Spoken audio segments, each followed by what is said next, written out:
আপনারা যদি কবরের সওয়াল সহজ করতে চান, পর্দা পুশিদা করেন, স্বামীর খেদমত করেন, মা বোনেরা 5 ওয়াক্ত নামাজ পড়েন, রমজান মাসে রোজা রাখবেন, সতীত্বের হেফাজত করবেন। আমার মা বোনেরা অনেকেই নামাজ পড়ে, রমজান মাসে রোজাও রাখে, কিন্তু অনেক মা বোনেরা পর্দা পুশিদা করতে চায় না। আমার পূর্বের মেহমান, আমার পূর্বের বক্তা, তিনি পর্দার কিছু টাচ দিয়েছেন, কিন্তু সময়ের অভাবে তিনি পুরোপুরি শেষ করতে পারেন নাই।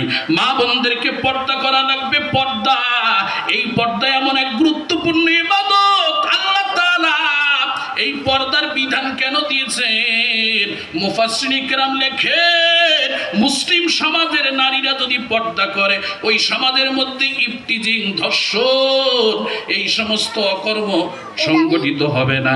সমাজের নারীরা যদি পর্দা নিশি হয়ে যায়, কথা বলেন আর জোরে বলেন ঠিক কিনা? আমি এই জন্য প্রায় মাহফিলে বলি, বিড়ালের সামনে শুটকি খোলা রেখে যদি বিড়ালকে ওয়াশ করা যায়, বিড়াল শুটকি খাস না, বিড়াল কি ছাড়বে? বিড়াল মানে পাকাপুক্ত পরহেজগার, বিড়ালের মতো পরহেজগার দুনিয়াতে এরকম পরহেজগার নাই। বিড়ালের সামনে শুটকি খোলা রাখলে বিড়াল খাবে না। বিড়াল কি এই কাজটা করবে নাকি? কোনোদিন করবে না। বিড়ালের স্বভাব হলো শুটকি খাওয়া, কথা বলে না। হুজুরেরা মিসাল দিলে তো দোষ।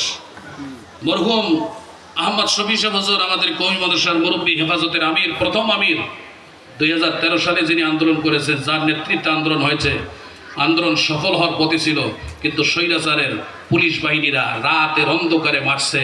এর বিচার তো চলছে, বিচার হবেই, কথা হয় না। আসতে কোন ঠিক জোরে বলে ঠিক কিনা? ঠিক যে জোরে বলবে না তার মধ্যেও ভেজাল আছে, আরো জোরে বলে ঠিক কিনা? এই কাজটা ঠিক হয় নাই, যার করে আমরা বলতেছি ঠিক। 2009 সালে সেনা সদস্য যাদের এই ঘাটতি পূরণ হবে না, আগামী 50 বছরে পূরণ হবে না, এমন 24 সেনা সদস্য, সেনা কর্মকর্তাদের হত্যা করা হয়েছে। এটা কাজ ঠিক হয়নি। তারপরে বৈষম্য বিরোধী ছাত্র, তাদের তো অধিকার আছে আন্দোলন করার, কোটা সংস্কার আন্দোলন অধিকার আছে, তার অধিকারকে হরণ করা হয়েছে। সম্মানিত হাজিরিন, যাক আমি ওদিকে যেতে চাই না। আমাদের মরহুম আহমদ শফি সাহেব হুজুর, তিনি একটা উদাহরণ দিয়েছিলেন তেঁতুল দিয়া, যা সবগুলো বলা যাবে না, অতগুলা বলার সময় নেই। যে তেঁতুল সামনে আসলে কি জিব্বায় না কোথায় পানি আছে? হ্যাঁ হ্যাঁ, তাই না? এটা সবার জানো না? যারা জানে না এখনো তারা দুনিয়ায় ভালো করে ঘুরাফেরা করে নাই। তেঁতুল সামনে আসলে নাকি জিব্বা পানি আসে, না এক্সাম্পল, আপনি দৃষ্টান্ত হতেও পারে, নাও হতে পারে, কিন্তু একটা দৃষ্টান্ত কি উপমা দেওয়া।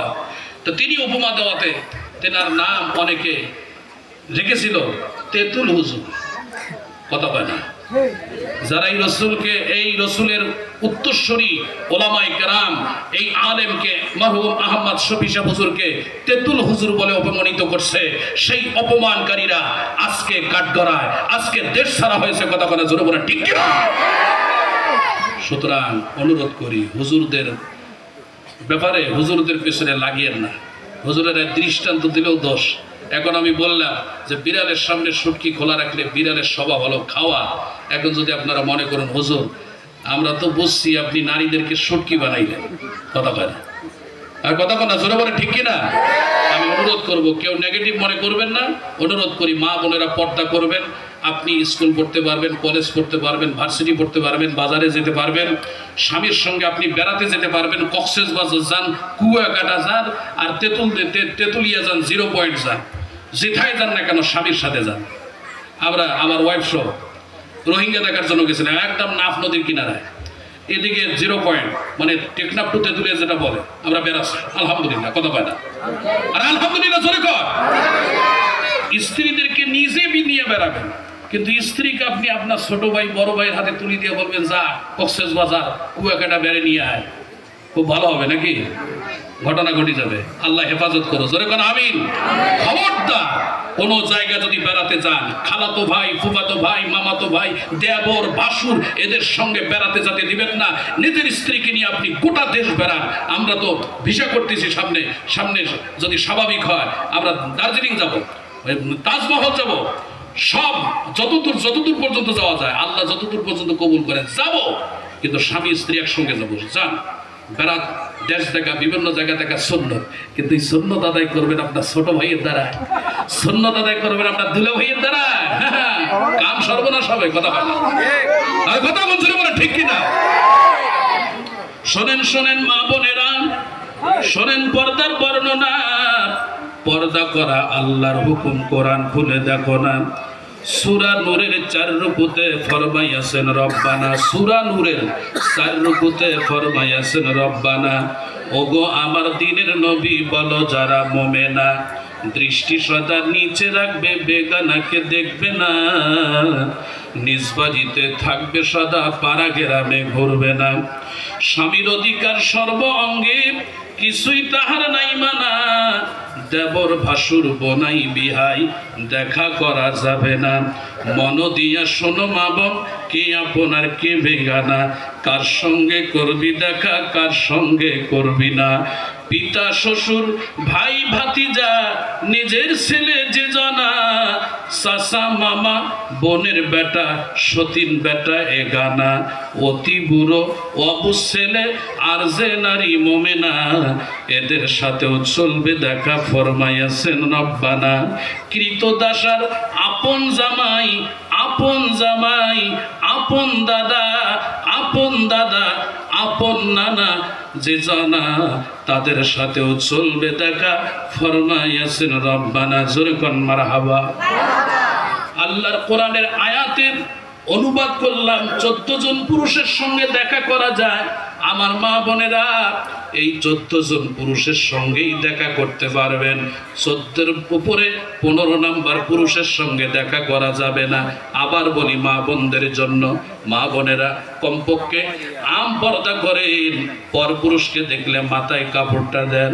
আগের কালের দাদি নারীরা পর পুরুষ দেখলেই মাথায় কাপড়টা দিত, কিন্তু বর্তমান মা বোনেরা আফসোসের বিষয়, পর পুরুষকে দেখলে, সব মা বোনদের কথা বলবো না, অনেক মা বোনেরা আছে রাস্তায় চলাফেরা করলে চুলগুলো বাহির করে চলাফেরা করে, তার মাথার চুল দেখা, আমার চুল ভালো, আমার চুলে শ্যাম্পু দিয়েছি, চুলগুলো আমার কোমর পর্যন্ত। বাংলার যুবকেরা দেখো, এ রাস্তার দর্শকেরা দেখো, আমার মা বোনেরা অনুরোধ করি, মা এই চুল দেখার মালিক একমাত্র তোমার স্বামী। তোমার অঙ্গ প্রত্যঙ্গের সৌন্দর্য দেখার মতো একমাত্র লোক হলো তোমার স্বামী। আমার মা বোনেরা, স্বামীর হুকুমের বাইরে কোনো কিছু করবেন না। মার্কেট করতে যদি যাইতে ইচ্ছা করে স্বামীর সঙ্গে যাও। মা বোনেরা, কোনো দেবর, কোনো নন্দিয়া, কোনো ভাসুরের সঙ্গে যাওয়া যাবে না। আল্লাহ মা বোনদেরকে হেফাজত করুন, বলেন আমিন। আর জোরে বলেন আমিন। একটু আল্লাহর দিকে মুতাওয়াজ্জু হয়ে যাই, একটু মহব্বতের সাথে জিকির করে লা ইলাহা ইল্লাল্লাহ। জোরে